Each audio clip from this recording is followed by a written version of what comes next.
Assalamualaikum warahmatullahi wabarakatuh. Kembali lagi di channel Trigona Software. Oke, pada video kali ini saya akan membahas salah satu pertanyaan dari salah satu user yang berkomentar di video sebelumnya ya. Jadi beberapa hari yang lalu ada salah satu netizen yang berkomentar menanyakan bagaimana caranya input pembelian yang kita beli dari marketplace itu kan ada biaya lain dan lain sebagainya ya.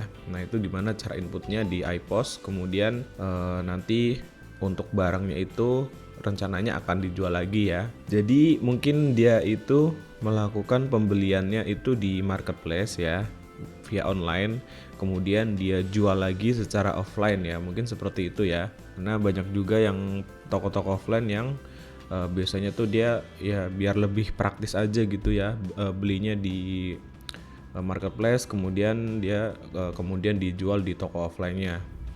Oke, di sini saya gunakan iPOS 5 edisi Ultimate. Tapi untuk cara ini sebenarnya bisa digunakan di hampir semua versi iPOS ya, baik iPOS 4, iPOS 5 standar, Pro juga bisa ya. Oke, yang pertama kita buka menu pembelian ya seperti biasa, kemudian klik daftar pembelian, lalu klik tambah. Oke, nah kita list dulu untuk itemnya yang mau dibeli. Ya ini hanya contoh item saja ya, karena di master data saya data barangnya kebanyakan data barang minimarket ya. Nah ini seperti ini ya contohnya ya. Untuk harganya misalnya di sini kalau beli online mungkin lebih murah ya. Misalnya kan di sini 94 berarti 90.000. Ya ini hanya contoh saja ya. Kemudian naik lagi ini. Oke ya, kita contohkan dua item. Jadi dua item ini dibeli di misalnya di Shopee ya. Kita beli di Shopee, kemudian ada ongkos kirim. Nah, ongkos kirimnya itu kita bisa pilih sebenarnya ya, mau itu dijadikan sebagai harga pokok barang atau dijadikan sebagai biaya. Nah, kalau misalkan mau dijadikan sebagai harga pokok, berarti kita harus tambahkan manual di sini ya, di harga per itemnya. Misalnya ongkirnya 10.000 ya, contoh ya. Berarti kita harus tambahkan nilai 10.000 itu di item yang kita beli ya. Berarti di sini total akhirnya katakanlah harusnya itu 1.060.000 ya dengan ongkir. Nah, di sini kita harus ubah gimana caranya supaya harganya itu jadi 1.060.000 ya. Di sini contohnya ini kan biskuit ini berjumlah 10, berarti kalau kita tambahkan Rp1.000 di per itemnya berarti dia sudah nambah 1.000. Nah, biar adil bawahnya juga sama ya, kita tambahkan juga berarti kayak kita buka kalkulator ya supaya ada gambaran. Nah ini kan berarti yang item pertama 90.000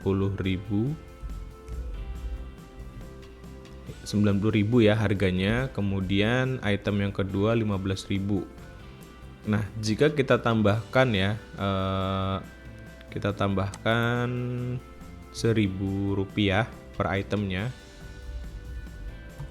jadi 91.000, kemudian dikalikan dengan 10 itu sudah 910.000 ya.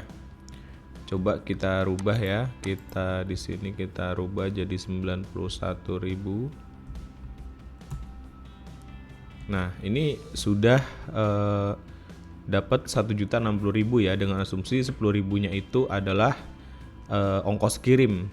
Nah, tapi kalau seperti ini kan yang bawah belum dapat nih. Jadi biar adil kita bagi dua ya. Berarti kalau tadi kita tambahkan sebanyak Rp1.000, berarti kita tambahkannya Rp500 saja. Jadi yang tadinya 90.000 dijadikan 90.500. Sedangkan yang 15.000 kita buat jadi 15.500. Oke ya, hasilnya sama 1.060.000.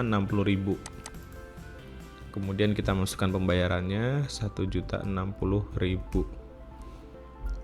Nah, ini kalau yang opsi pertama ya. Jadi ongkos kirim kita masukkan sebagai harga pokok ya atau modal. Nah, kalau opsi yang kedua itu kita bisa pisahkan ya antara harga pokok barang ini tetap ya, tidak berubah. Tetap 90.000 dan yang ini tetap 15.000. Nah, biayanya diinput di mana? Biayanya diinput di sini ya, di kolom biaya lain. Nah, di kolom biaya lain ini kalian bisa inputkan ya sesuai dengan biaya yang kita bayarkan ya. Misalnya ongkir 10.000. Nah, seperti ini. Jadi total akhirnya 1.060.000 ya, sama. Hanya saja dia tidak masuk ke harga modal barang ya, tapi dia masuknya ke biaya yang nantinya juga akan mengurangi laporan di laba ruginya ya, cuman beda kolom ya nantinya, bukan ngambil dari keuntungan per item tapi dia langsung ke biaya operasional gitu contohnya. Nah, kalau misalkan ada biaya admin ya, kan kadang ada biaya admin untuk pembayaran gitu. Nah, biaya admin juga disatukan saja dengan biaya kirim ini supaya lebih mudah ya. Jadi misalnya biaya adminnya 1.000, berarti kita jumlahkan saja biaya kirim 10.000 ditambah 1.000 jadi 11.000. Nah, seperti itu. Sehingga total akhirnya di sini menjadi 1.061.000. Oke, seperti itu ya. Kemudian kita pilih akun pembayarannya, misalnya Bank BCA ya. Oke, seperti ini. Kemudian kalau mau dikasih keterangan juga boleh, terserah. Nah, kemudian juga untuk supplier ya, ini wajib diisi ya, walaupun kita beli online, tapi kita wajib isi nama suppliernya. Nah, supaya lebih mudah sebenarnya kita bisa buat supplier baru ya. Misalnya kita beli di Shopee, berarti kita beri nama suppliernya Shopee. Nah, seperti itu ya. Jadi setiap kita ada pembelian barang ke Shopee, suppliernya pilih Shopee gitu. Kalau kita beli di Tokped, ya suppliernya kita pilih Tokopedia. Untuk mempermudah trackingnya saja ya. Jadi walaupun kalian belinya online, karena kalau kita beli online kan pasti nama tokonya beda-beda ya, nggak mungkin sama gitu. Kadang kita beli di toko A, kadang beli di toko B.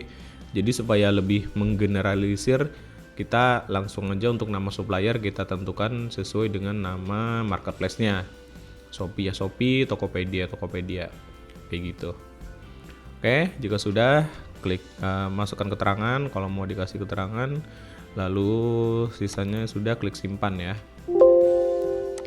Oke, dengan demikian stok barangnya sudah masuk ya, sudah masuk ke master data dan bisa untuk dijual ya, dijual kembali sesuai dengan harga jual yang sudah ditentukan ya, seperti itu.